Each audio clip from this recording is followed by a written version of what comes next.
Thank you. So good afternoon, everyone. I'm here to talk about best practices around securing your in-house third-party binary execution environments. My name is Mukul Khullar. I've been in the industry, as Vandana explained. Don't need the mic? Been in the industry for a little over 9 years. I'm coming from a prior offensive consulting experience. And my role has over time evolved doing product application security at LinkedIn, where I get to help secure complex integrations, making sure our applications are designed with security and privacy in mind, and performing risk assessments and manual penetration testing to ensure that we identify any critical design flaws, find any major vulnerabilities, and fix them before the bad guys do. I'm deeply passionate about web application security, cloud security, and the evolving landscape of containers.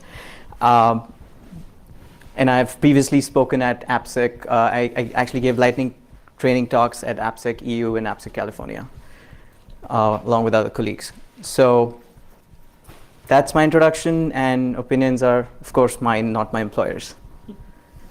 So who is this talk for? Well, if you are an engineer or a system architect working on any initiatives or features in your organization that depend on the execution of third-party native binary execution in your environments, then this talk is for you. If alternatively, if you're a security professional like me who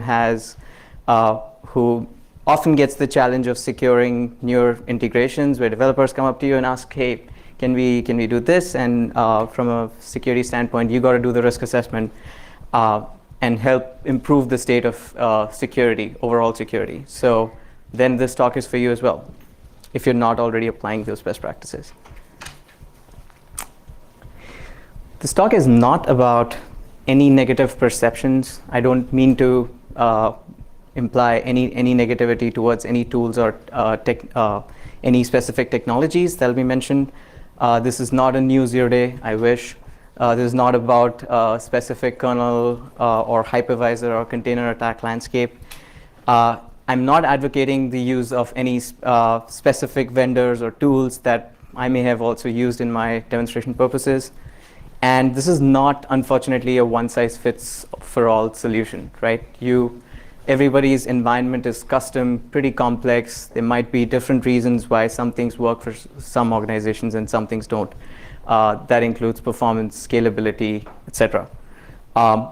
So to each its own.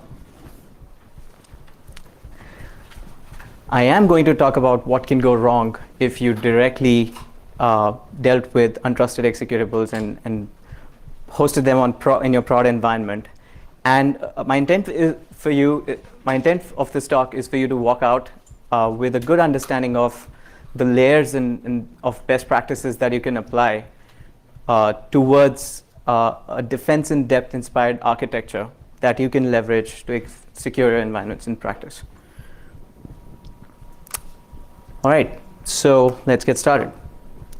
To put it simply, native executables are usually extremely powerful, have wide open access to numerous system calls that exposes those native that exposes the white kernel surface to that process.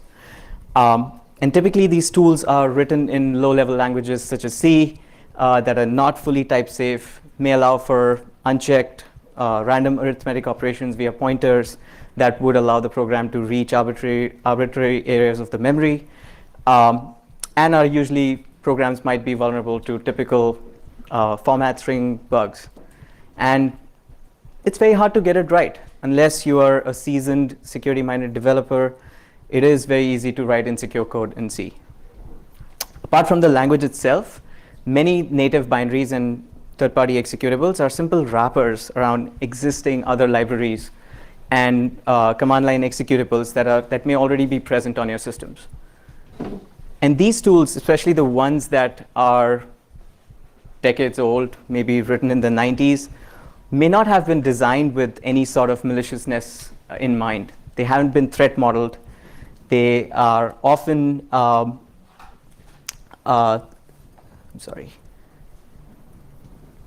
Oops. Lost my pointer.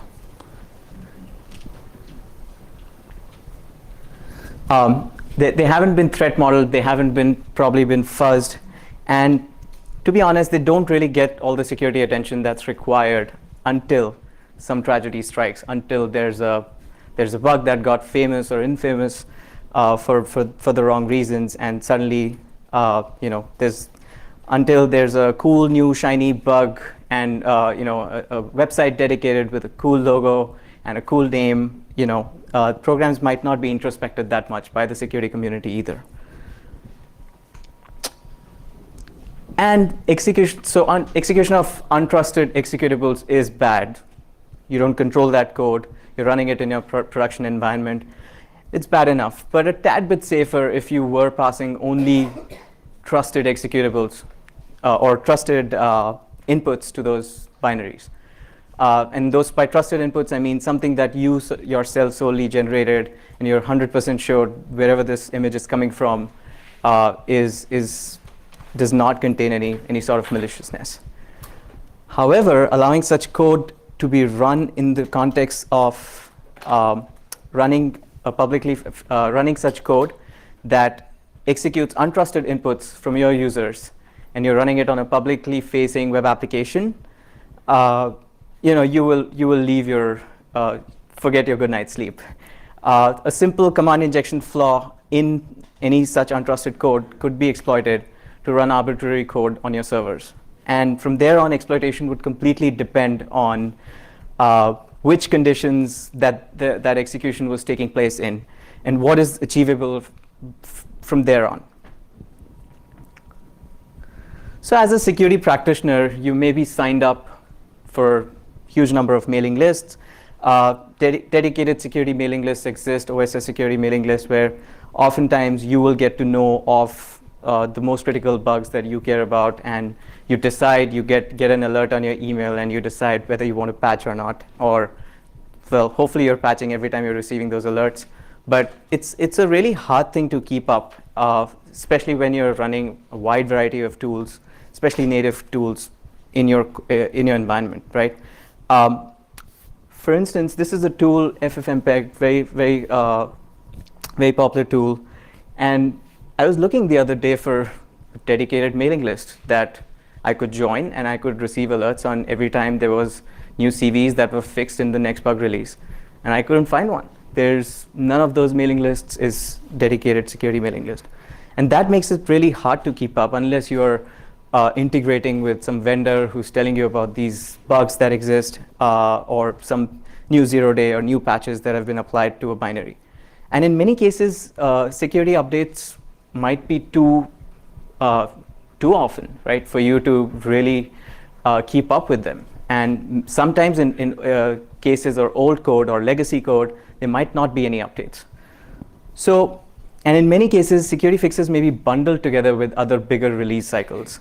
And it's very hard to get that right trade-off and balance and comfort depending on what you're trying to keep up with.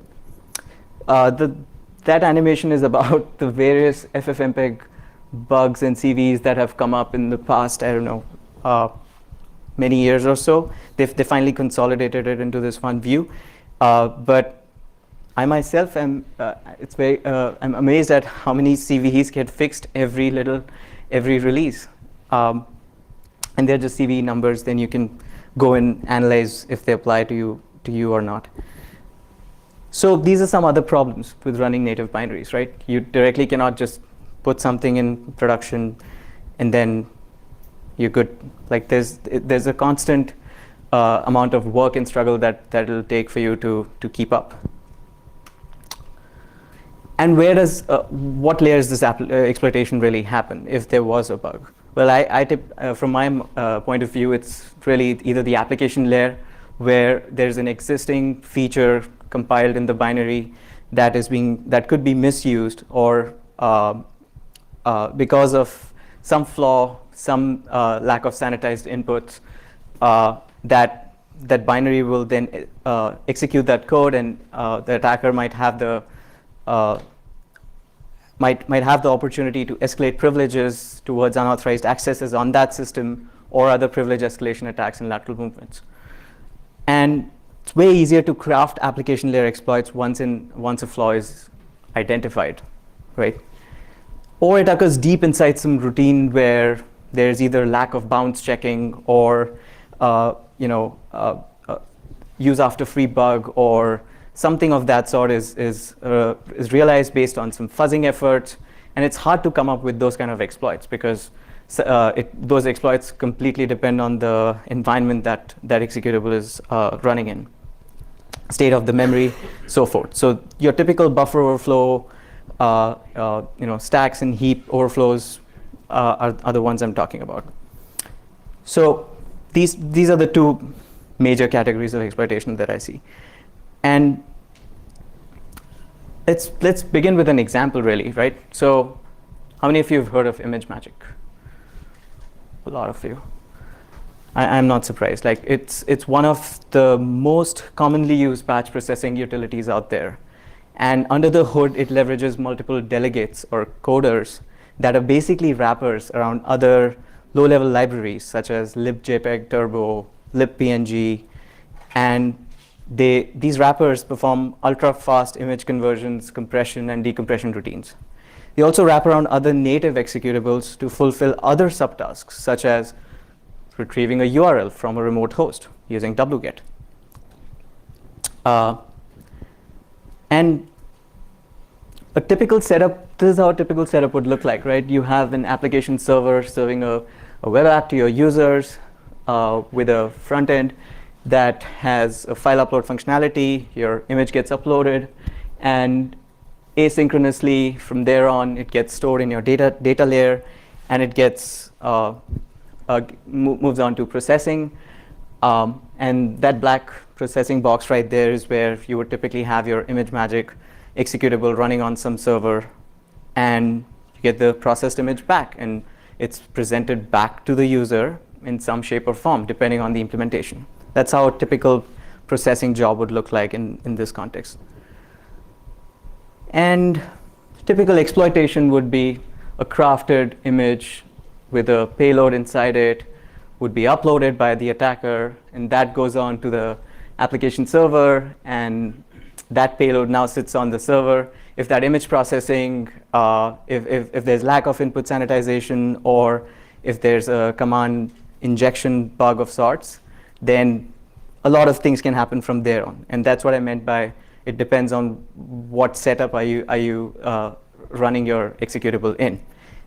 Because from there on, the attacker could directly execute commands on the server, or they could attempt network reachability to other hosts within your network segment, or they could try and connect out with a reverse shell to a command and control server.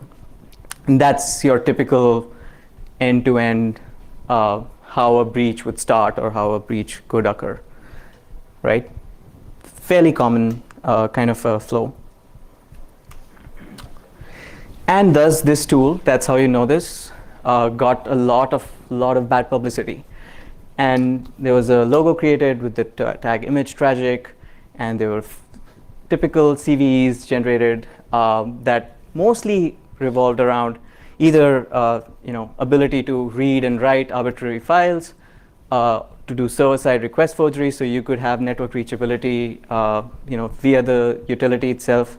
So just by virtue of you uploading a file, if you're being able to communicate with internal hosts or other sensitive hosts and get back some details out of it, or even with some interesting arbitrary protocol invocations like ephemeral that basically deletes the file after reading it, interpolating it on the image, and then returning it back in the processed file.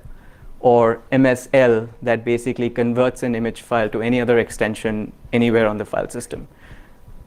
These are custom protocols, custom files, custom type of files that ImageMagick supported. So, listed mitigations on the Image Tragic website typically were, we recommend you to start verifying the image files that you're receiving from your users, do some magic byte analysis, and before sending them to ImageMagick, and that was one of them, and the other one was ImageMagick supports a policy file at an application layer to disable certain coders that may be bad for your environment. So ephemeral protocol could be disabled in that policy file, and that would basically reduce the kind of invocations an attacker could make through that policy file. And they had some FAQs listed, and some of them didn't really give me any confidence when I read these. There's like, are these mitigations effective? We cannot guarantee they will eliminate all vectors of attack. And are there any other ways to mitigate? Sandboxing is worth investigating, but we are not providing specific instructions. That was the FAQ. And there are scattered references all across, all across the net if you go look. So then there was security guidance from industry veterans like Michal Zalewski from Google on the bottom screenshot there, that posted on his blog some better mitigations than what ImageMagick FAQs were listing.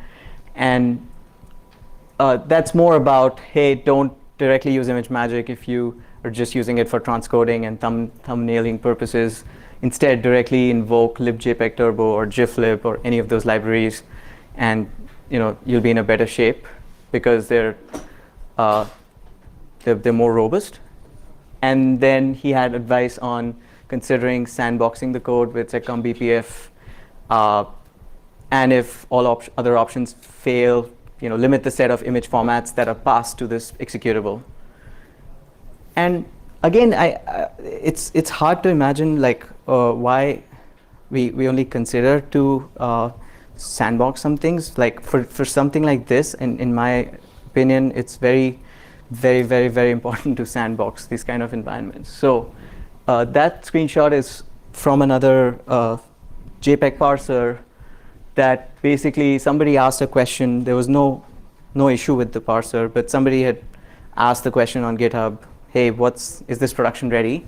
And the developer gave a very good advice saying, hey, we are doing OSS fuzzing and we are integrating with Google OSS Fuzz. However, this is a JPEG file parser. It suggests high level of caution running it on untrusted inputs, and I recommend sandboxing.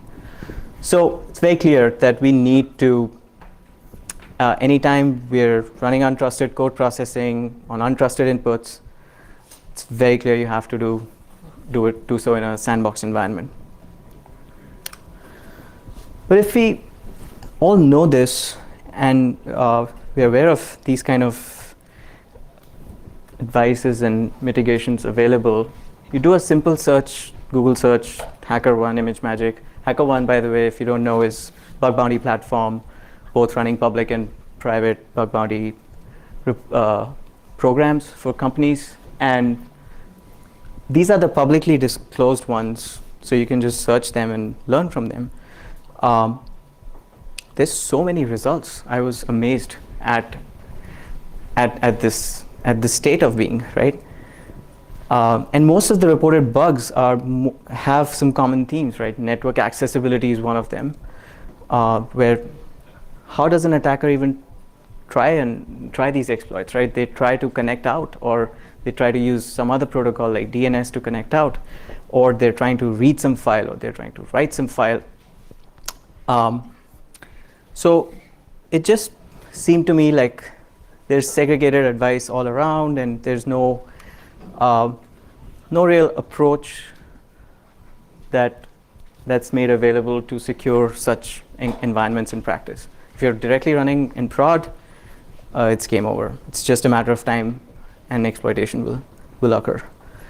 And defense in depth is not a new concept, right? It's defense in depth, in my opinion, is just about limiting the blast radius that an attacker can have once they have some sort of code execution in your environment.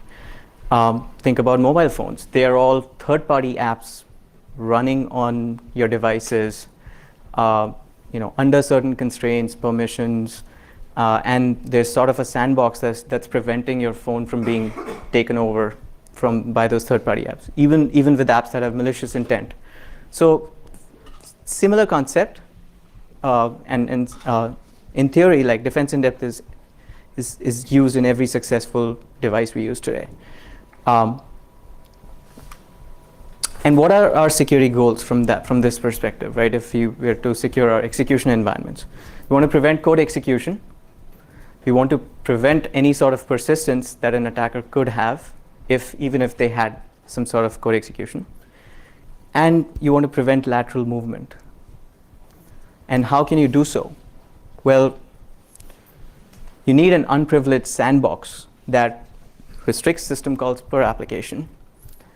You need to disallow arbitrary reads and writes by jailing that environment.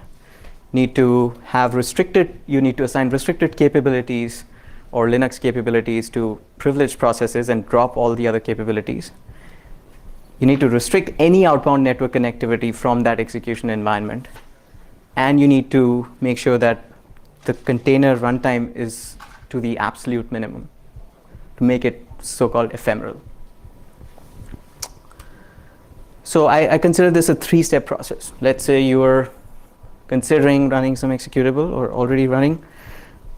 The way I look at it is step one, you need to profile that executable, right? You need to do some homework on that entire suite of tools. What's the security history? How much has this project been fuzzed? Does it integrate with actual fuzzers in their open source tooling? How often is this project updated? How can you as a security professional subscribe to any security related events? Like just some basic homework on that. And then once you understand a little bit of history, that could give you some ideas, right? Like this project is always ridden with buffer overflow attacks. This project always has had one bug in the last 10 years, right? It gives you a sort of attack landscape. And maybe it's just not been poked at completely, right? So you start poking at it, and you audit that program for dangerous functionality. By dangerous functionality, I mean any code paths that are either unnecessary or are highly privileged within that tool set. You need to do a system called profiling, which is easily doable by using strace. I'll show you that in a bit. And you need to threat model the application surface yourself, like understand the data flows, understand the inputs and outputs, understand the need for this program to read or write from arbitrary locations in your environment. Does it need to reach out? Even if it needs to reach out, can you restrict that network reachability? Some very basic threat modeling. And just spin up a VM or a sandbox and profile that particular application. Run all the possible functionality that you want to leverage in your actual production workflows. Run some of those commands and see the network activity, see the file system activity. Just get a profile mapping. And seek the help of documentation or other engineers in your company who may have already used that as a proof of concept. And turn on verbose logging, see all the logs that are generated by that tool. This is just basic profiling. And disarm the unnecessary functionality, as I said. Like this was the policy file for ImageMagick where you could turn on or off all those protocols, right? So with respect to system call profiling of the application, it's the art of gathering system calls available to be used by the executable. So install the latest application version in some sort of a sandbox container or a VM. If the project has some sort of test suites, launch them and run them in a scripted fashion and collect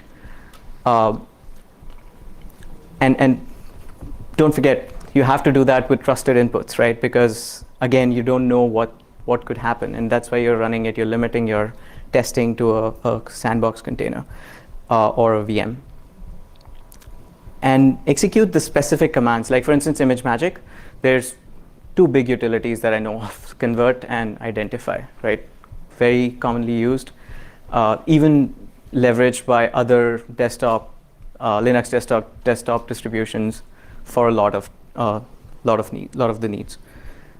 And then once you have that system call profile, you have a very good understanding of what is the minimum privilege required by this process when it runs.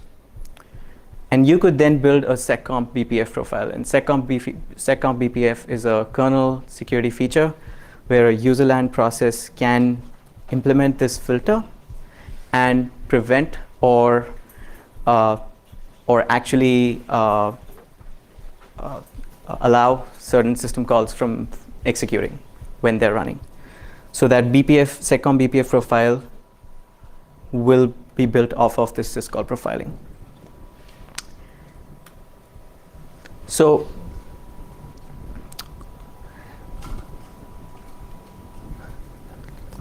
step 2, harden the application layer. So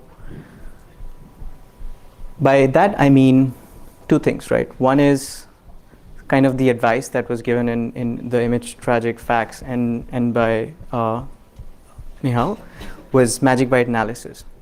And the second is input validation. And I'll go through them one by one. Magic byte analysis is the art of parsing initial few bytes of a file and matching against a known set of file signatures. Right? So you're basically reading initial few bytes of a file that's incoming before you process it, and you compare those bytes to a known set of file signatures. And I personally feel that's a recursive problem at best, because ImageMagick itself provides a utility to do this kind of magic byte analysis. So you cannot just leverage the identify command and then do magic byte analysis while you're trying to prevent from ImageMagick exploitation. It's a recursive loop.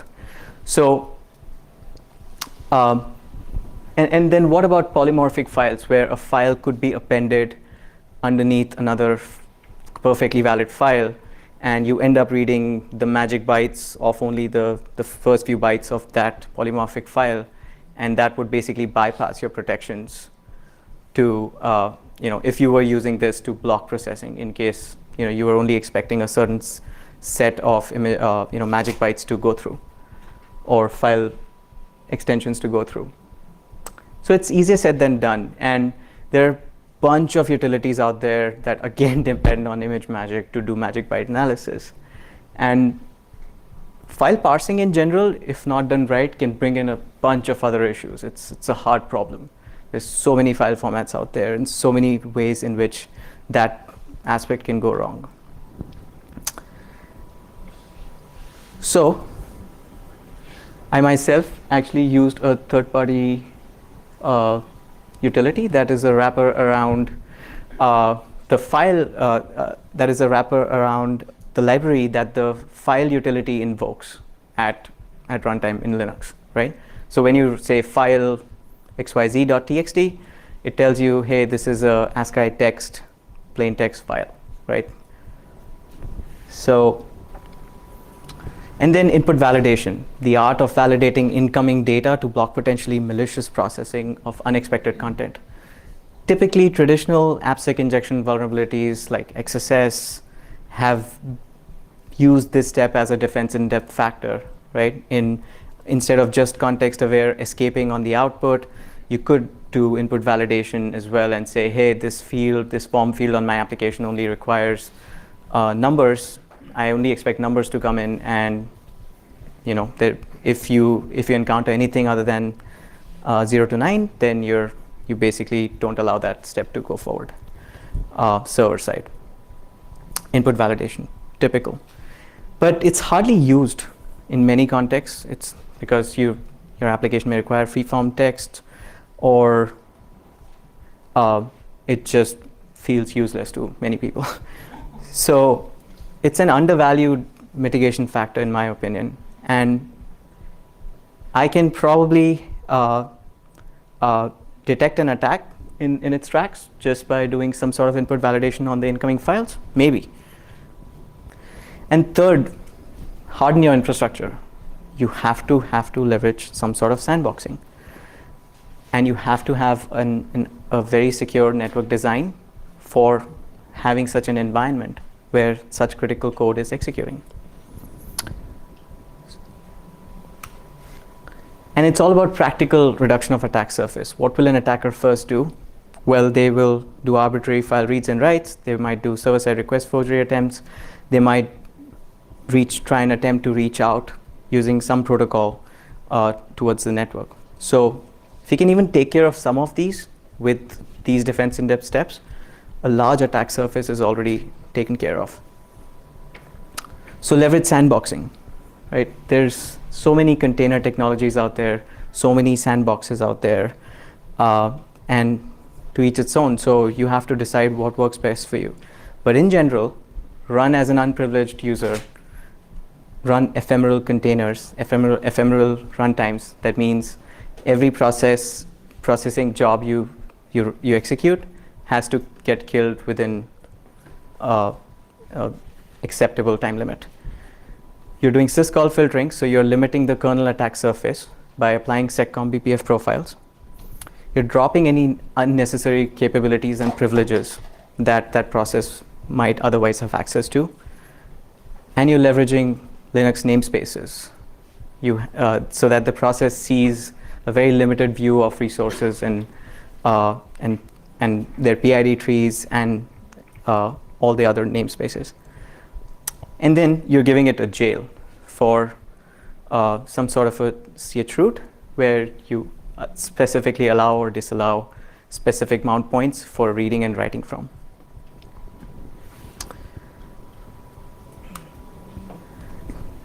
So in terms of a secure network design, this is what I envision, right? Your production infrastructure, running the web application, doing everything else that's critical, everything that you don't want to be messed with, high trust network.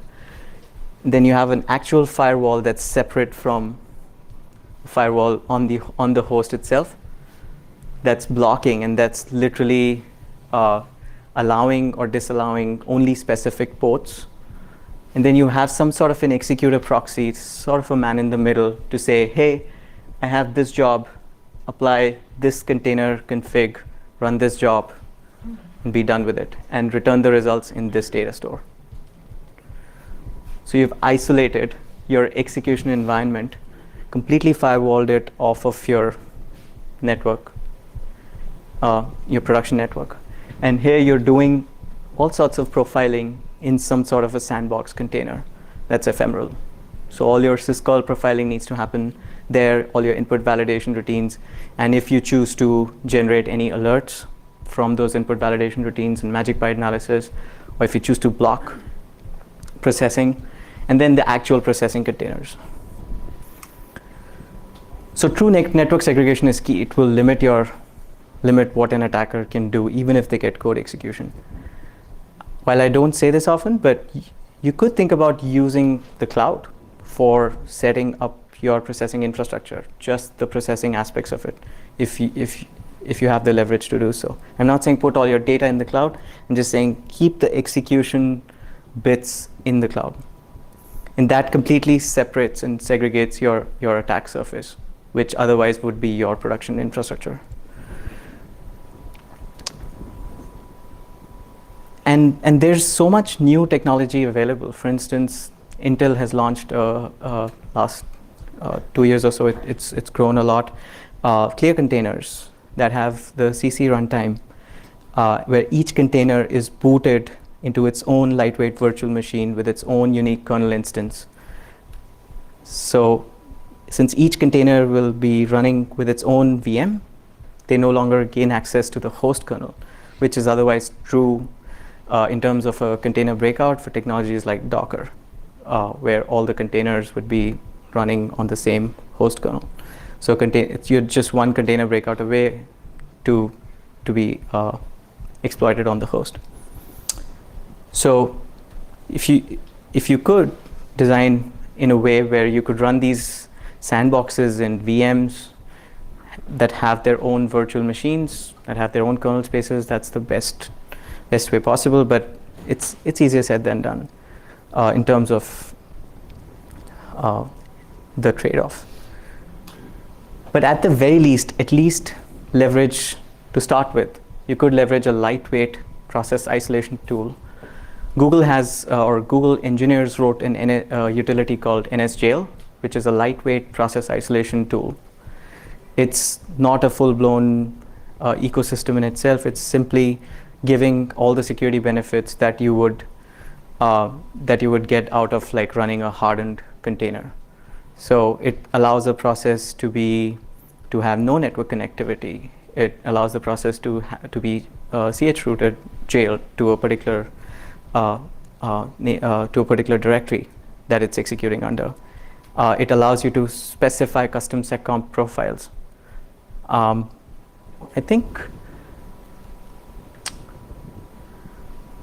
if you think of this entire architecture, you have full understanding of what you want to run. You know the system call profile. You know the any anomalous uploads that are coming in, so you can generate alerts and possibly feed it to your SIM. And it's useful for incident triage in case something were to go wrong. You could actually go look back into those alerts. And then you have an execution environment through a strongly typed interface in a completely segregated, isolated network where you're running these jobs and then writing to some sort of a data store where you can retrieve the processed output. And that's pretty much the gist. Thanks for your time. Questions? I think the link will be posted to the slides. Even the recordings will be shared. Okay. I have a quick question. I came in late, so I might be totally out of this. But you're saying that you can take this a piece of open source software that you're going to be dissecting, looking at the syscall by looking at strace, and then whitelisting all that, and then eventually you come up with a list of syscalls you want. Would this thing still work after you dissecting? Would that software would ever even work after you whitelist? Absolutely. So the strace utility is actually telling what that executable wanting to use as a system call. Right. And you're basically taking that list of system calls out of the 300 plus system calls that are available, and you're telling your whatever sandbox that any other system call that an attacker might want to leverage is not allowed, and you're killing it. So basically, you really, really understand the third-party software in a way that you can just say, I don't want this syscalls, I only allow this. Is that what you're trying to do, is really get her a deeper understanding? I also have another question. So do you do this with most of your open source software at your company? You go through the same kind of process? I want to make sure I answer that correctly. I'm talking about native executables, right? So code that is usually written in low-level languages. Oh, okay. All right. Okay. So does that help answer? Yeah. And what was that fire? NSJail. Okay. And okay, I'm not going to ask any more questions. I can meet you offline. Yeah. Oh, I'm sorry. No, no. How about You had a question? you? Sure. Out. Thank you. I guess I can shout. Okay. So when you profile that ImageMagick, I saw that there was a system called Execv. So if there was, yes. So you're definitely. That's basically a shell exec. Yes. So what can you do about it? That's where defense in depth comes in. That's where you isolate. That's a typical shell exec, right? Every shell code would be executing an execv if it is an image, if it's a memory corruption, right? Well, and it also depends on where you're running it. If you're namespacing things correctly, then you're limited to that namespace and that exec in that namespace. Okay, got it. Yeah, it's just not about like one of the mitigation. Yes, exactly. That's the whole gist of the talk. This is a defense in depth. So when you profile, I tried profiling Google Chrome with the same tool and it didn't work. Yeah, it didn't work. So that's what there's a lot of help out there if you're trying to do so. Yeah, I wanted to know your experiences doing that. No, I haven't. Profiling big applications to run with seccomp. I can't speak to that. Okay. Thanks. Okay. Thank you. Yeah. Do we have any more questions? All right. Thank you so much, Mukul. Thank you. Yeah.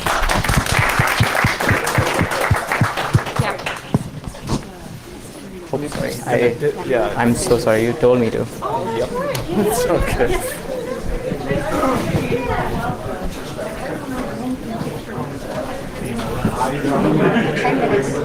Seriously, bro, good talk. Thank you. You nervous? A little bit. You nervous, yeah? Little bit. Good tell, I just curious. I have to go to Houston about that. She was back there. Oh yeah. She's at 3. She's up at 3. Mukul. Okay, so Sure, you yeah. were showing one of the things I knew were fire parsing, right? So you did a file on this file, it shows you as a text file. There was another one that was showing, it's a PNG file, but you showed some, it's not really a picture file. What was that command that you were running on? The attribute of that file?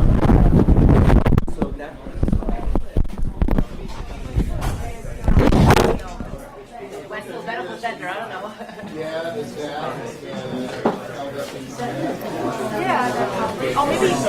No, you didn't bother me off. This is kind of what happened.